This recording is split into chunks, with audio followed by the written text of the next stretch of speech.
Hi, cybersecurity experts. My name is Jacques Van Zyl, and I work in cybersecurity for ATP and a Canadian sub. So, episode number 8. So let's have a look into the TPM processor, how we activate it, and what it can actually do for us, and a little bit of a history. Stay tuned.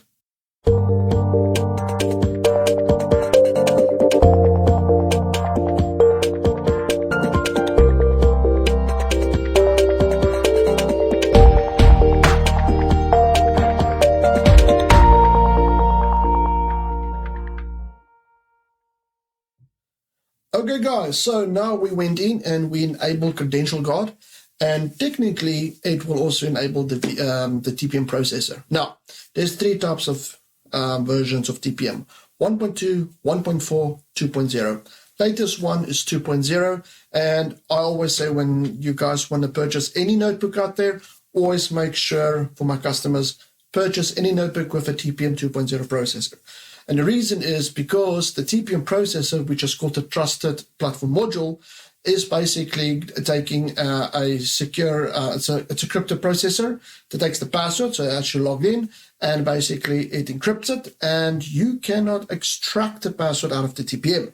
Okay, so what it's doing is it encrypts the password and the hash, and if you want to run extraction toolkit, to grab the passwords out of the system, it's basically all encrypted. Okay. Also, it lights up some sensors in ATP, and we're going to do some testings later on in the series, so keep tuned.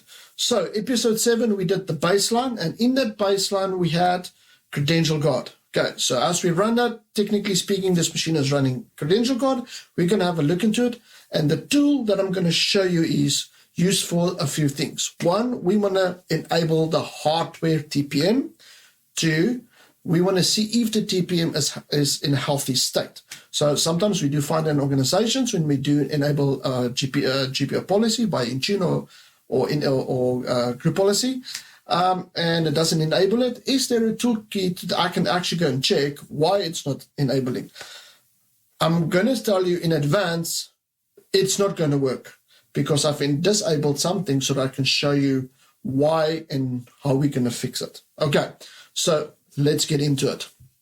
So first you want to do is you want to head over and you want to basically go and type in, okay, so there we have a few TPM processors. So you want to go in and type in TPM dgreadiness version 3.6. Well, that's the latest one that's available. And now, as you have here, you want to go down to Hardware Readiness Toolkit. You want to click on that, and then you want to basically go in and press download. And as you download, you just download your download folder. I normally just extract it, copy and paste it to my C. Okay. Once that is done, head over to PowerShell. And press the gold old run as administrator, and we're going to go over here. But before we go over here, first go over here and type in for me run, and then go and type in msinfo32. And as you can see, when we go down to the bottom over here, we can actually see it, Credential Guard is running. Okay. That's a key point over here.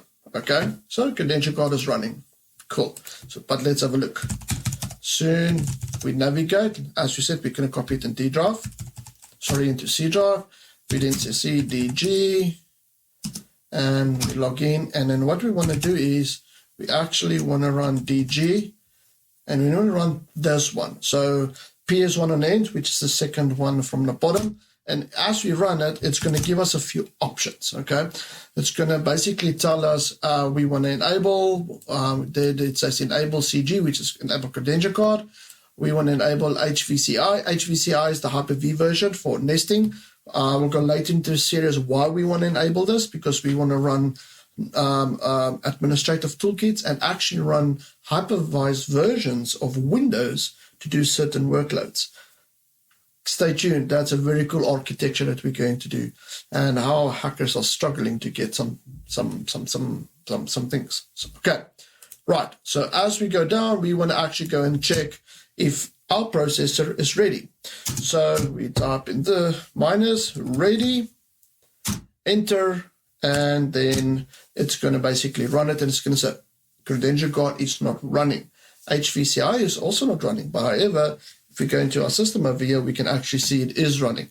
This is running purely because it's the virtualized version that is running. Okay, so it's still running, but we want to enable the hardware version. Okay, what we want to do now is let's type up and then run capable.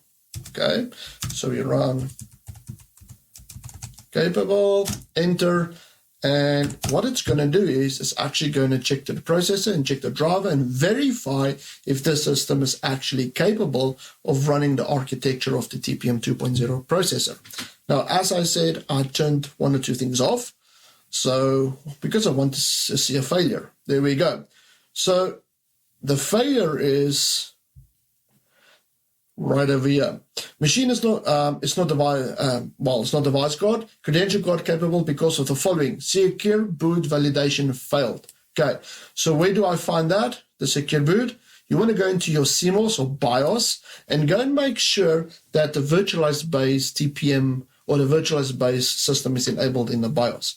Once that is, or the UFI is enabled, you can run this again and you will actually see everything will go green, and then you just type in on the bottom over here, not capable, but you will then run enable dash CG for Credential Guard, and as you run it, it's going to enable Credential Guard, and you'll have the hardware version now. So once the user logs in and put a password in, it's then going to inject it, and you have a complete secure operating system. Okay, the reason I'm showing this is that sometimes when we do roll it out, we do go into a problem where we don't know how to actually rectify it and where to rectify it. So again, go into your CMOS, just make sure that virtualized based is enabled. And this tool you can use to actually do a lot of, backend infrastructure to see if there's anything wrong. Guys, always remember, just to, before you run any of these tools, make sure that the organization you run it in and it's your machines, and that you have access to these machines. Okay. Guys, my name is Jacques Van Zyl. Thank you so much. Always remember, keep on detect, protect,